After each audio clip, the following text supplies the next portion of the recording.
आउज़ुबिल्लाहि मिनश्शैतानिर्रजीम बिस्मिल्लाहिर्रहमानिर्रहीम रब्बिश्रह ली सदरी वयस्सिर ली अमरी वहलुल उक़दतम मिन लिसानी यफ़क़हू क़ौली। आज हम 25 पैगंबरों में से एक दाऊद अलैहिस्सलाम के बारे में जानेंगे। दाऊद अलैहिस्सलाम एक बहुत नेक राजा थे, एक नेक पैगंबर थे और सच्चा फ़ैसला करने वाले थे। वो अल्लाह की इबादत करते रहते थे और जब भी वो तस्बीह करते थे, अल्लाह ने जो उनकी बनाई हुई कायनात थी उनमें से चिड़िए, पहाड़, जानवरों, पेड़ पौधों, इन सब को हुक्म दिया था कि वो भी दाऊद अलैहिस्सलाम के साथ जब वो तस्बीह करें तो वो भी उनके साथ तस्बीह करें।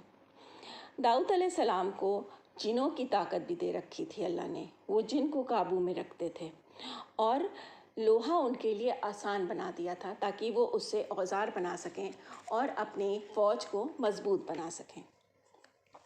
वो हर दूसरे दिन रोज़ा रखते थे और रात में अपने हुजरे में इबादत करते थे। एक दिन जब वो अपने हुजरे में इबादत कर रहे थे तो उन्होंने देखा कि दो आदमी पता नहीं कहाँ से उनके कमरे में आ गए। पहले तो वो डर गए, तो उन आदमियों ने कहा कि डरे ना, हम आपसे फ़ैसला कराने आए हैं। एक ने कहा कि मेरे पास सिर्फ एक भेड़ है और इसके पास 99 भेड़ हैं और ये मुझसे मेरी एक भेड़ ले लेना चाहता है। इस पर दाऊद अलैहिस्सलाम ने फ़ौरन कहा कि ये गलत है और उसे ये नहीं करना चाहिए। जैसे ही दाऊद अलैहिस्सलाम ने फ़ैसला सुनाया, दोनों गायब हो गए।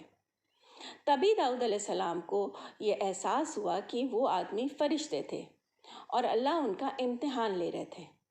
उन्होंने सजदा करके अल्लाह से माफ़ी मांगी। अल्लाह ने कहा कि बिना दूसरे की बात सुने तुम कैसे किसी नतीजे पर पहुंच सकते हो। इसीलिए कहा जाता है कि एक तरफा बात पर कभी भरोसा नहीं करना चाहिए। जब तक आप दोनों तरफ की बात ना सुन लें, दोनों पहलू ना देख लें, तब तक आप किसी नतीजे पर नहीं पहुंच सकते हैं।